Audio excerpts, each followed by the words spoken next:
Et nous enchaînons à présent avec Enjeu patrimoine, dans un contexte où les banques centrales font monter régulièrement leur taux directeur. Faut-il miser en tant qu'épargnant sur les obligations en 2023? C'est la question que nous allons poser à nos deux experts. Nous avons le plaisir de recevoir tout d'abord sur le plateau de Smart Patrimoine Alain Krief. Bonjour Alain Krief. Bonjour Nicolas. Vous êtes responsable de la gestion obligataire chez Edmond Rothschild Asset Management. Nous avons le plaisir de recevoir également sur ce plateau Romain Rivière. Bonjour Romain Rivière. Bonjour.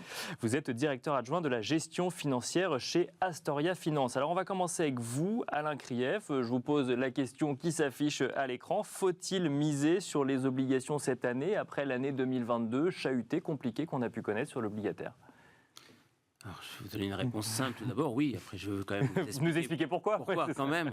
En effet, après l'année chahutée, après il faut voir pourquoi elle a été chahutée. On a eu une remise, on a rebattu les cartes sur les taux de façon générale, sur le risque aussi de façon générale. Et aujourd'hui, on a énormément d'opportunités sur l'obligataire. D'accord. Donc on a des rendements qui sont très positifs. Et si à cela on ajoute les primes de risque crédit quand vous allez sur de la dette d'entreprise, ce que nous mettons en avant, bien sûr, on a des rendements significatifs et beaucoup d'opportunités. On peut peut-être justement alors rentrer un petit peu plus dans le détail de ce que veut dire obligataire, investissement obligataire. Il y a ce que tout le monde connaît, entre guillemets, la dette d'État, ce qu'on voit notamment dans les fonds en euros, qui va offrir une garantie en capital et un rendement qui progresse effectivement en 2023, mais qui reste relativement peu élevé. Et ensuite, on peut faire de l'obligataire d'entreprise avec des niveaux de risque différents en fonction des entreprises qui vont chercher à lever de l'argent. Exactement. Donc on va prêter aux entreprises. C'est de la dette d'entreprise. Elles sont présentes sur la plupart du temps sur les marchés actions, mais aussi sur de la dette. Et donc on va prêter aux entreprises. Et donc ce qu'il faut bien comprendre, quand on prête aux entreprises, ces titres d'entreprise, en fait, sur ces titres, on accumule deux rendements. On accumule le taux d'État. D'accord. Et on accumule une prime de risque crédit qui correspond justement à la qualité de l'entreprise. Si l'entreprise est de très bonne qualité, cette prime va être relativement réduite. D'accord. Si toujours le couple rendement-risque, effectivement, il y a moins de risques. Ouais. Exactement. Et si elle est de meilleure et de moins bonne qualité, cette prime va être plus importante. Donc ça veut dire quoi? Ça veut dire qu'on va atteindre des rendements de l'ordre de... Alors déjà, le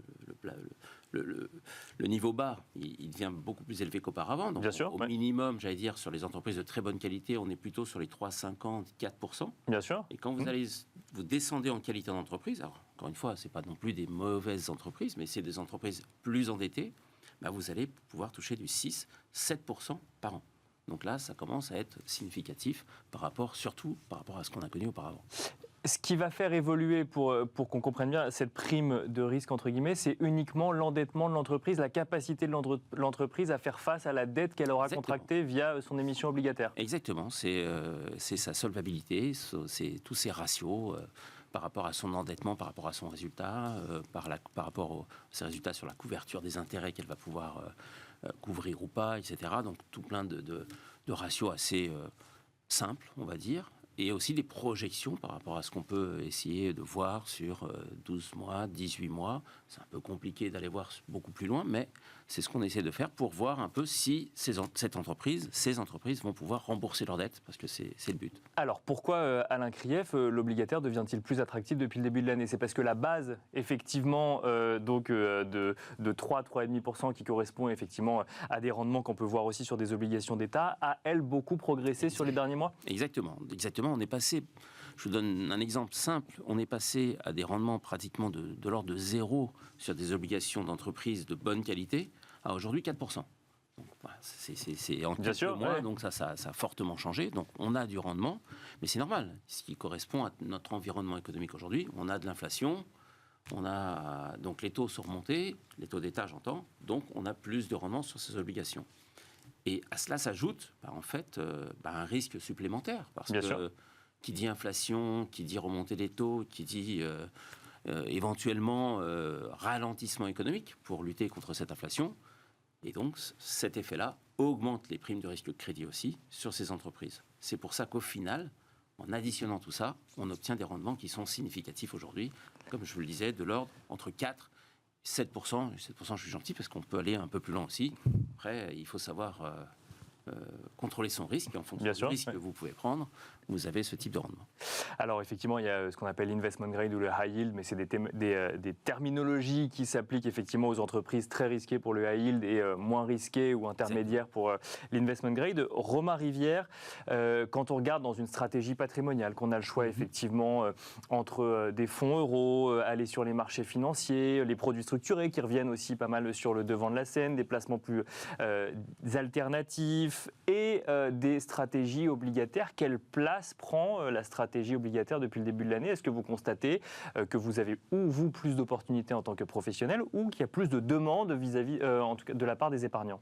Il est évident que à l'aube de l'année 2023 qu'on a connue et comparé à l'année 2022 qui, comme l'a souligné M. Krief, a été particulièrement catastrophique pour la classe d'actifs, le retour des rendements sur l'obligataire fait gagner une considération plus importante sur la brique obligataire qu'on va intégrer dans une allocation d'actifs globale. Maintenant, il est aussi intéressant de regarder le risque qu'on est capable de prendre, parce que l'obligataire, c'est l'un des marchés les plus vastes, des marchés financiers les plus vastes. Et ça, c'est important de le préciser, parce qu'effectivement, quand on parle de l'obligataire dans cette émission, même, on parle souvent des fonds euros, ou alors on en parle beaucoup en lien avec les produits structurés qui reproposent du capital garanti grâce à la hausse des taux sur l'obligataire. Mais il y a de l'obligataire risqué aussi. Il y a de l'obligataire risqué, effectivement. Vous en parliez, il y a ce qu'on appelle le high yield, donc le haut rendement, c'est-à-dire les obligations dont les notations sont les moins bonnes. On peut trouver également des obligations sur des pays émergents, donc de par leur géographie, elles vont être sur des niveaux de risque également un peu plus importants. Et donc c'est tout ça en fait qu'il faut prendre en compte quand on veut mettre de l'obligataire dans une allocation d'actifs. C'est pas simplement se dire on met de l'obligataire non risqué. C'est quel type d'obligataire on va mettre.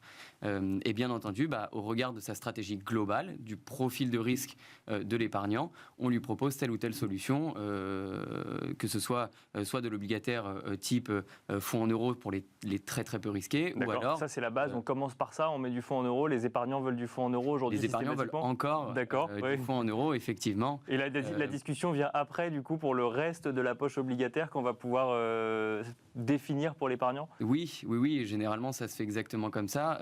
Maintenant, sur la poche obligataire qu'on va coupler au fonds en euros, c'est là où c'est intéressant, c'est qu'on la reconsidère aujourd'hui parce qu'on peut retrouver de l'obligataire peu risqué avec un vrai intérêt, en tout cas en cœur de portefeuille, avant d'aller chercher de la diversification sur soit de l'obligataire très risqué, soit sur d'autres types d'actifs, que ce soit des actions ou d'autres types alternatifs comme les produits structurés, le private equity, etc. Une question, alors effectivement, qui fera peut-être la transition avec ce que pourra nous dire Alain Krief dans un second temps.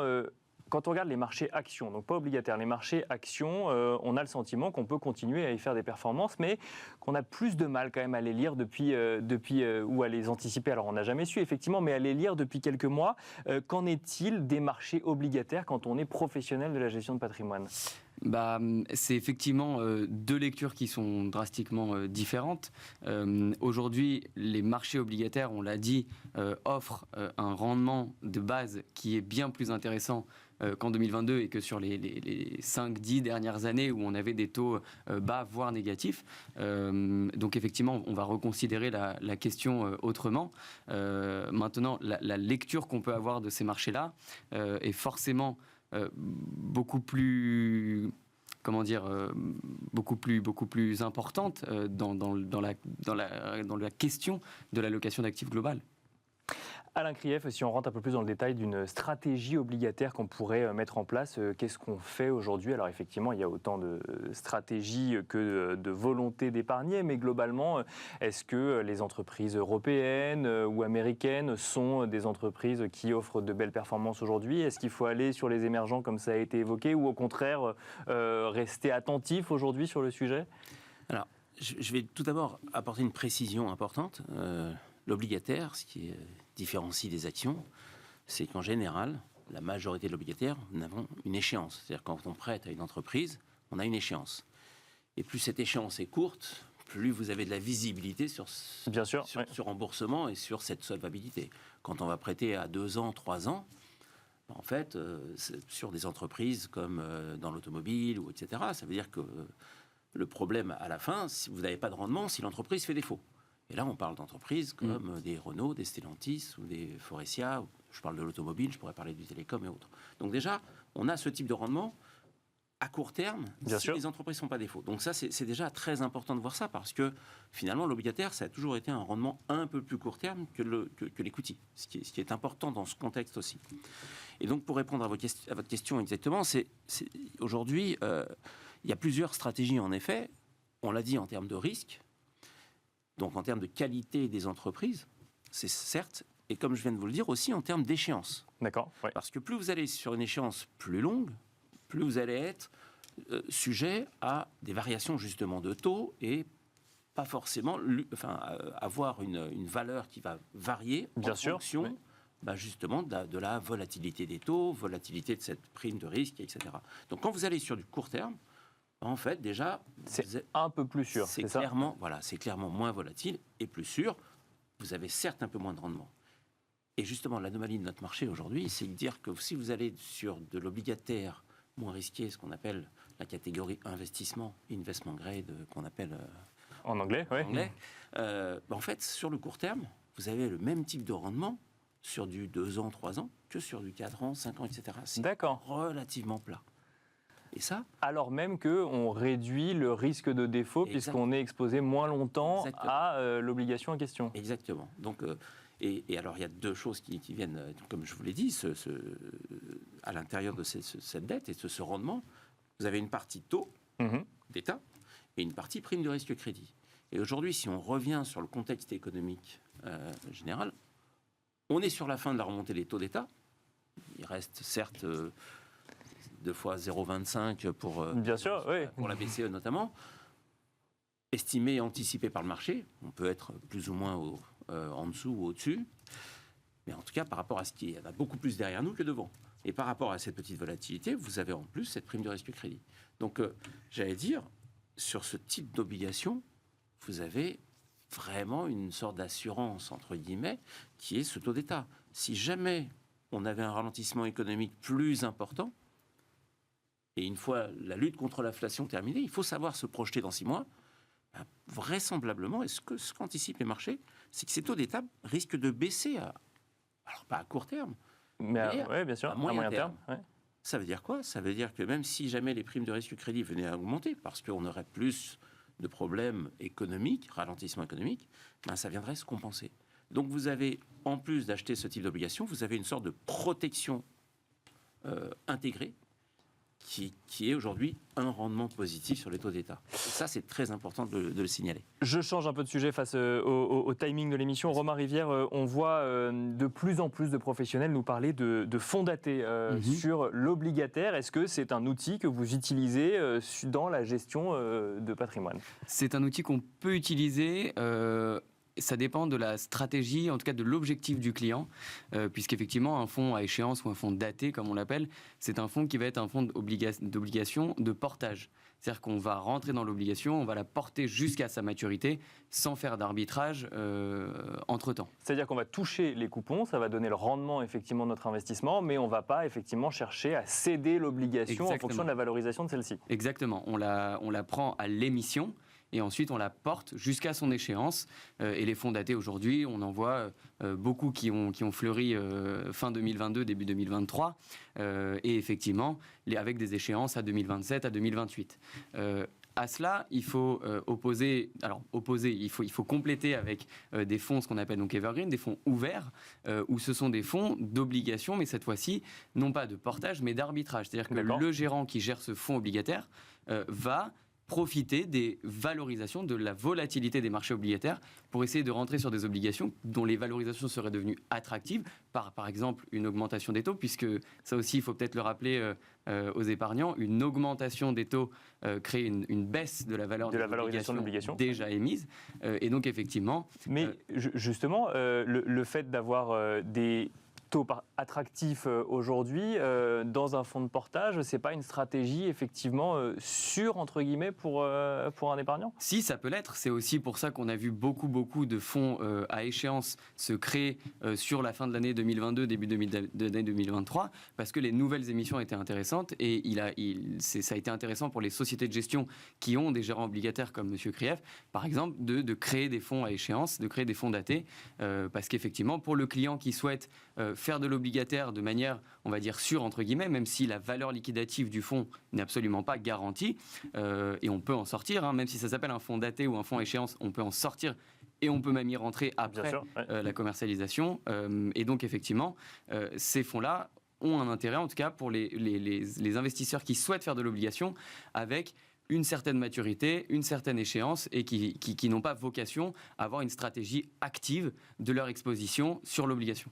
On va devoir s'arrêter là, même si on aurait pu en parler encore pendant des heures. Merci beaucoup, messieurs. Merci Romain Rivière, merci Alain Krief d'être venu sur le plateau de Smart Patrimoine. Merci à vous de nous avoir suivis et je vous dis à très vite sur Bismart.